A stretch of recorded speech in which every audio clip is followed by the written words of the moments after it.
Assalamualaikum warahmatullahi wabarakatuh, sahabat budiman dimanapun Anda berada. Pada perjumpaan kali ini kita akan mengisahkan tentang penghukuman iblis di neraka, dicambuk rantai besi oleh 70.000 malaikat menurut pandangan Islam. Simak video sampai habis.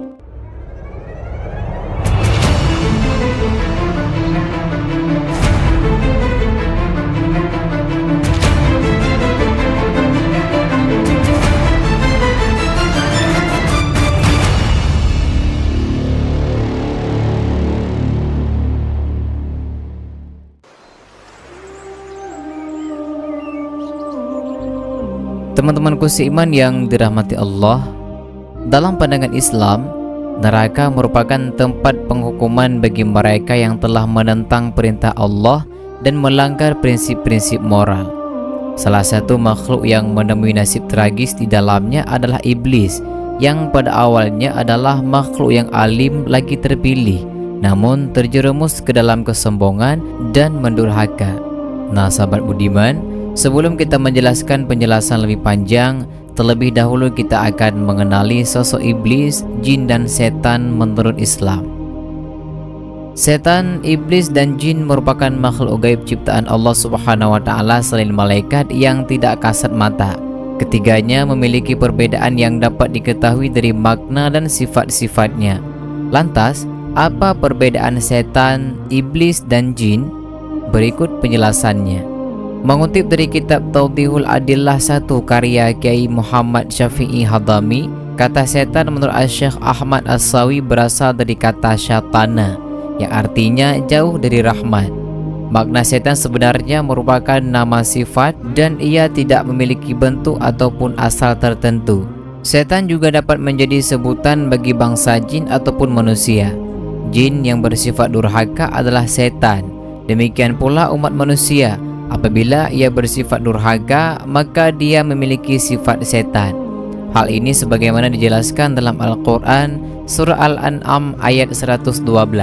Allah Subhanahu wa ta'ala berfirman, yang artinya, dan demikianlah kami jadikan bagi tiap-tiap nabi itu musuh, yaitu syaitan-syaitan dari jenis manusia dan dari jenis jin. Sebahagian mereka membisikkan kepada sebahagian yang lain perkataan-perkataan yang indah-indah untuk menipu manusia. Jikalau Tuhanmu menghendaki, niscaya mereka tidak mengerjakannya, maka tinggalkanlah mereka dan apa yang mereka ada-adakan. Quran Surat Al-An'am ayat 112. Adapun yang dimaksud iblis merujuk pada salah satu jin. Disebutkan dalam buku Mengungkapkan Rahasia Iblis karya Muhammad Abdul Mughawiri, iblis adalah nama khusus yang merujuk pada jin bernama Azazil. Makna dari iblis ini terdapat dalam Al-Quran Surah Al-Kahfi ayat ke-50. Allah Subhanahu wa ta'ala berfirman, yang artinya, dan ingatlah ketika kami berfirman kepada para malaikat, sujudlah kamu kepada Adam, maka sujudlah mereka kecuali iblis. Dia adalah dari golongan jin, maka ia mendurhakai perintah Tuhannya. Quran Surah Al-Kahfi ayat ke-50. Jadi sahabat budiman, bisa dikatakan bahwa iblis ialah seorang oknum berjenis jin. Dulunya ia termasuk jin yang paling dekat dengan Allah Subhanahu wa ta'ala, kemudian berubah menjadi ingkar sebab tidak mau diperintahkan untuk bersujud kepada Adam, yaitu manusia pertama yang dijadikan oleh Allah Subhanahu wa ta'ala. Sementara itu sahabat budiman, makna dari jin adalah makhluk yang berasal dari nyalanya api, sebagaimana dijelaskan dalam Al-Quran Surah Ar-Rahman ayat ke-15. Allah Subhanahu wa ta'ala berfirman, yang artinya, dan dia menciptakan jin dari nyala api. Quran Surah Ar-Rahman ayat ke-15. Masih dalam sumber yang sama sahabat budiman, As-Sayyid Alawi bin Ahmad As-Segaf dalam kitab Al-Kaukabu Al-Ajuj menerangkan bahwa jin memiliki zat yang halus, dapat berubah-ubah bentuknya. Sebagian dari jin ada yang beriman dan ada pula yang kafir, ada yang taat dan ada juga yang durhaka. Pula juga dari Umar Sulaiman Al-Askar dalam bukunya yaitu Pengantar Studi Akidah Islam menyebutkan bahwa bangsa jin memiliki kesamaan dengan manusia, yaitu sama-sama memiliki akal, pengetahuan, dan kemampuan untuk membedakan mana yang baik dan juga mana yang buruk.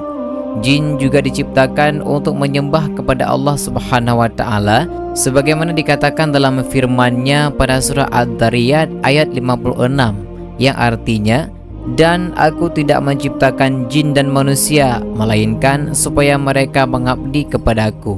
Quran surah Ad-Dariyat ayat 56. Akan tetapi sahabat budiman, bangsa jin dan manusia dalam beberapa hal memiliki perbedaan yang jauh. Salah satu perbedaan yang mendasar yaitu terkait dengan materi asal kejadiannya. Mereka dinamakan jin sebab keberadaannya yang tidak bisa dilihat oleh pandangan manusia.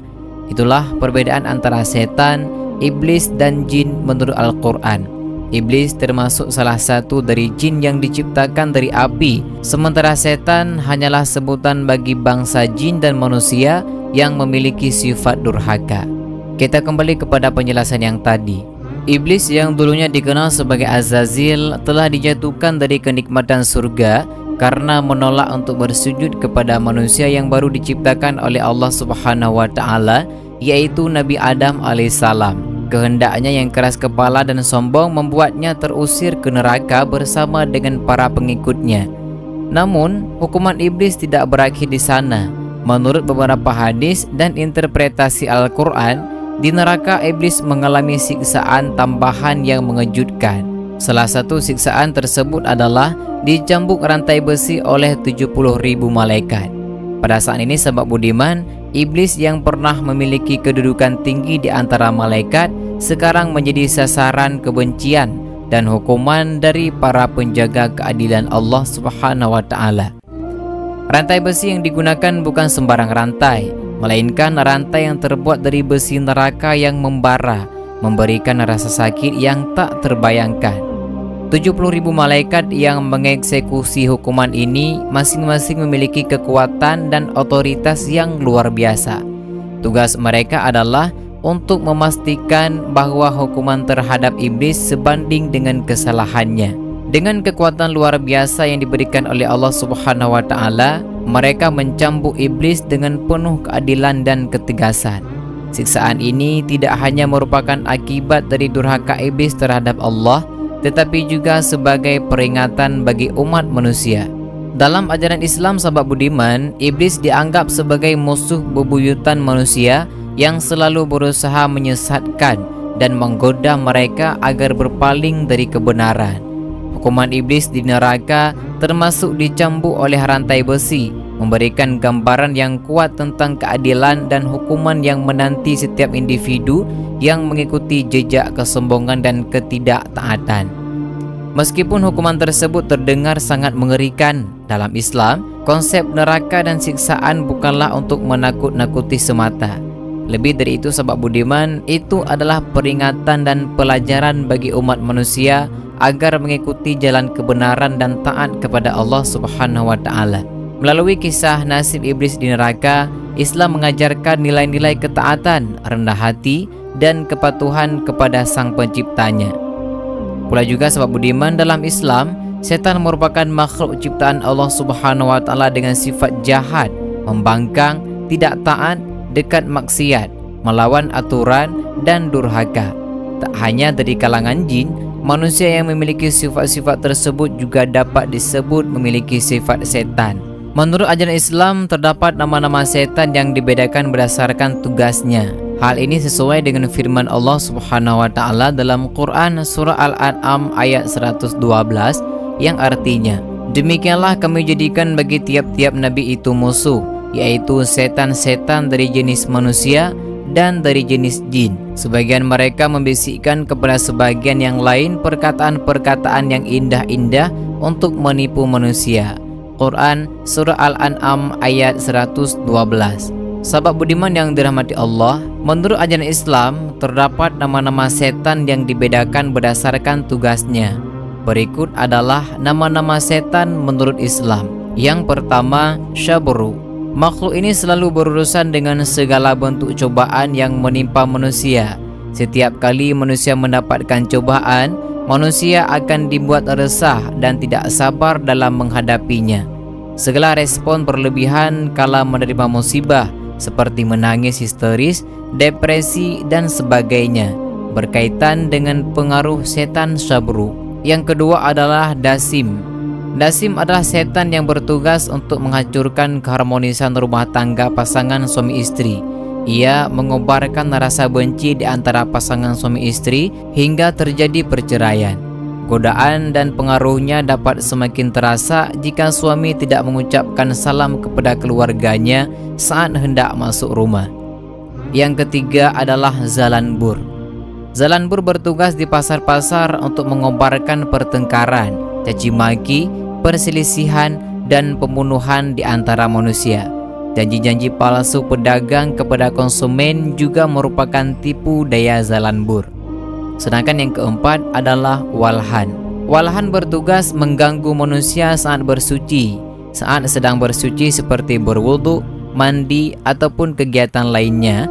Setan Walhan akan membuat manusia ragu-ragu dan was-was. Menggunakan air dengan boros ataupun berlebihan juga merupakan salah satu pengaruh Walhan.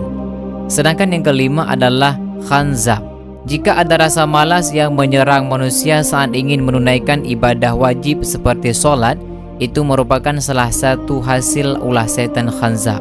Disebutkan bahwa setan ini bertugas khusus untuk menggoda manusia agar tidak melaksanakan sholat, melanggar etika sholat, dan melakukan hal-hal yang dapat membatalkan sholat. Sedangkan yang terakhir adalah A'war. Setan ini bertugas menggoda manusia untuk melakukan dosa besar, yaitu berzina dan lain sebagainya. Setan A'war memujuk manusia untuk melakukan hubungan seks bebas dengan lawan jenis dengan menghadirkan syahwat yang tinggi. Nah, sahabat budiman yang dirahmati Allah, sebagai penutup, kisah hukuman iblis di neraka termasuk dicambuk oleh rantai besi oleh 70.000 malaikat, memberikan pemahaman bahwa dalam pandangan Islam setiap tindakan akan memiliki konsekuensi, baik di dunia maupun di akhirat kelak. Hukuman ini menjadi simbol keadilan ilahi yang tak terbantahkan dan peringatan bagi umat manusia agar menjauhi perbuatan yang dapat menyebabkan mereka tersesat di jalur kesesatan yang sama seperti iblis. Kita sebagai umat manusia biasa patut dan sewajarnya memohon ampun kepada Allah Subhanahu wa taala dan memohon perlindungan dari Allah Subhanahu wa taala agar dijauhkan dari godaan iblis dan setan yang dapat menyebabkan kesesatan bagi kita semua, terutama bagi kita sendiri dan umumnya bagi keluarga-keluarga kita semua. Semoga Allah Subhanahu wa taala menghindari kita dari fitnah-fitnah setan yang terkutuk. Amin ya rabbal alamin. Nah, sahabat budiman yang dirahmati Allah, dan demikianlah sedikit penjelasan mengenai penghukuman iblis di neraka, dicambuk rantai besi oleh 70.000 malaikat menurut pandangan Islam.